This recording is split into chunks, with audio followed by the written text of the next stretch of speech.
So you want to watch a good movie? I want to take my face off because there's a man out there with a bomb!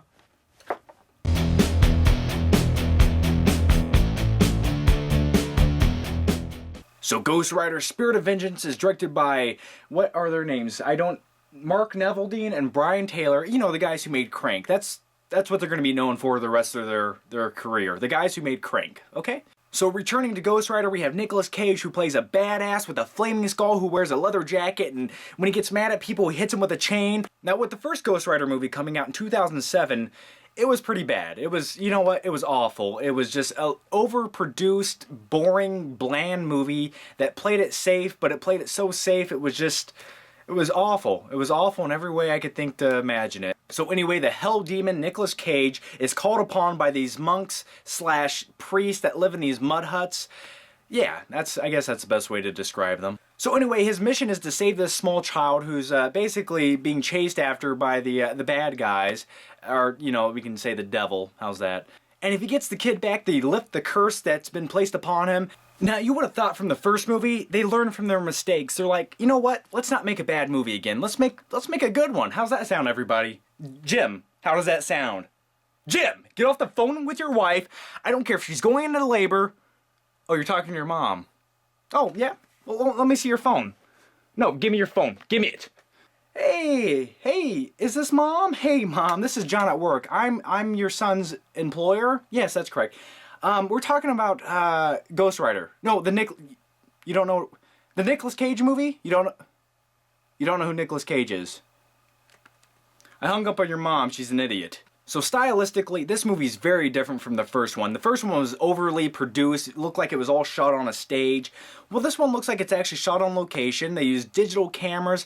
And the directors of this movie, who also did the Crank movies, they're crazy directors. They get up and close and personal. They do crazy, wacky shots. But that's not always necessarily a good thing, because this didn't really look like a movie. It looked like a music video that went on for an hour and a half. And Nicolas Cage, that was to be expected. And I wanted the bad acting by Nicolas Cage. So I was happy with that. A, B, C, D, E, I, J, K, L, M, N, O, P, Q, U, V, W, X, Y, Z. Now, in a comic book movie with a guy who has a flaming skull, you would expect some really cool action scenes. Well, I did too, but here's what I got. You had this really cool intro. You had the Ghost Rider making his appearance for the first time in the movie. He jumps his bike into this big pit, and there's all these bad guys standing around. And he basically walks up to the first bad guy, and he does this. Yeah, he does that for about 1 minute. All the other bad guys kind of look at him. They shoot at him. He sucks some bullets up, spits them out at one guy.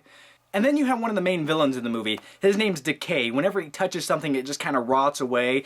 But look at this guy. I want you to really look at this guy. And I couldn't help but think of People Under the Stairs. You know, the 1991 movie? I mean, that bad guy Decay looks just like one of the people under the stairs. Look at that. Same bone structure, even. And at some points in the movie, I couldn't help but think, wow, this looks like a made-for-TV sci-fi movie. And let's talk about the 3D of this movie. Now, there were a few scenes in the movie when Ghost Rider's whipping his chain around and he's, you know, on his motorcycle and he's heading towards the camera. Well, that looked okay in 3D. Now, the best thing about this movie is Nicolas Cage and his over-the-top acting. And in this movie, you can really tell they wanted that version of Nicolas Cage, because some of the ranting he does in this movie and some of the offhand comments he makes, which don't really relate to anything, they're only something Nicolas Cage could say, well, you get plenty of that. Oh, gosh. You had a bee by your head. I was just trying to get it before it stung ya. But the best CGI in the movie was definitely Ghost Rider himself. It was gritty, it was raw, and this version of Ghost Rider didn't have the chromed out spikes all over him, which really make him look cheap. This version of Ghost Rider was dark, he was evil, his leather jacket looked like it was actually bubbling up from the heat. Also, another good thing about this, well, yeah, that was it. Nick Cage and he looked good in CGI. Yeah, those were the only two good things I had to say.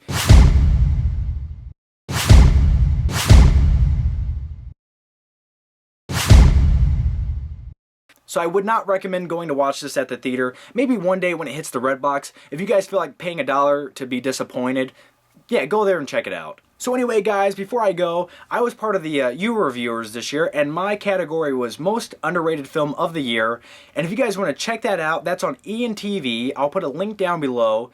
Basically, I got to do a few bad impressions, and I get to, what did I get to do? I get to slap a little kid, I get to shoot some bottle rockets. Just go check it out. So anyway guys, I'm John with the Flick Pick channel. Thanks for watching, and I'll see you next time.